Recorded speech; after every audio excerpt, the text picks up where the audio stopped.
بسم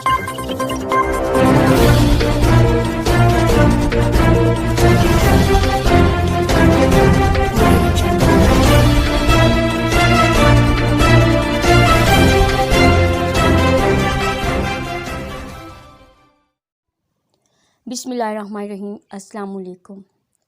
آزاد کشمیر اپنی خوبصورتی کی دولت سے مالا مال ہے۔ یہی وجہ ہے کہ پورے ملک سے لوگ آزاد کشمیر کے حسن کو دیکھنے کے لیے آزاد کشمیر کا رخ کرتے ہیں اور اس کی خوبصورتی کو اپنی آنکھوں میں سما کر واپس اپنے اپنے گھروں کو لوٹ جاتے ہیں۔ اسی سلسلے میں 2019 میں مجھے آزاد کشمیر کے سیاحتی مقام پیر چناسی، بنجوسا جھیل اور تولی پیر جانے کا اتفاق ہوا۔ سرسبز پہاڑوں کی خوبصورتی دیکھنے والوں کو ایک سحر میں مبتلا کر دیتی ہے۔ اسی سال یعنی 2020 میں کورونا کے کم ہونے کے بعد جب پکنک پوائنٹ کھولے گئے تو گنگا چوٹی جانے کا اتفاق ہوا۔ باغ سے اوپر جاتے ہوئے سدن گلی کے خوبصورت نظارے دیکھتے ہوئے جب ہم گنگا چوٹی پہنچے تو یقین مانیں اس نے اپنی خوبصورت نظاروں میں تولی پیر اور پیر چناسی کو پیچھے چھوڑ دیا۔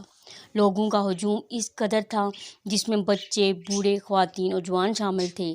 ان پہاڑوں کے درمیان کرکٹ میچ کھیلے جا رہے تھے، کھانے پینے کے اسٹال لگے ہوئے تھے، بہت ہی خوبصورت تھی، دیکھنے والوں میں کو ایک جادوئی دنیا میں لے کے جا رہی تھی۔ لیکن یہ خوبصورتی اس وقت داغدار ہو گئی کہ جوں ہم آگے بڑھتے جا رہے تھے ویسے گندگی کے ڈھیر پڑے ہوئے تھے۔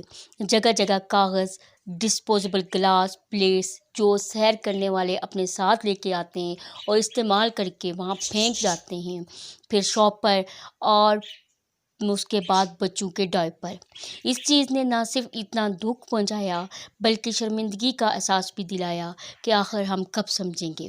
ہمارا دین جو صفائی کو نصف ایمان کہتا ہے، یہ گندگی کرنے والے یہ تک نہیں سوچتے کہ بعد سے آنے والوں کو کیا تاثر لے کے جائیں گے، کیا تاثر ہم دے رہے ہیں۔ ان تمام چیزوں کی روک تھام کے لیے کون ذمہ دار ہوگا؟ میں، آپ یا حکومت؟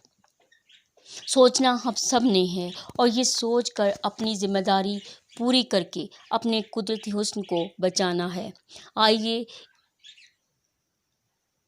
اس کار خیر میں ایک دوسرے کا ساتھ دیں اور اپنے ملک کو سرسبز اور شاداب رکھیں، صاف ستھرا رکھیں۔ آزاد کشمیر زندہ باد۔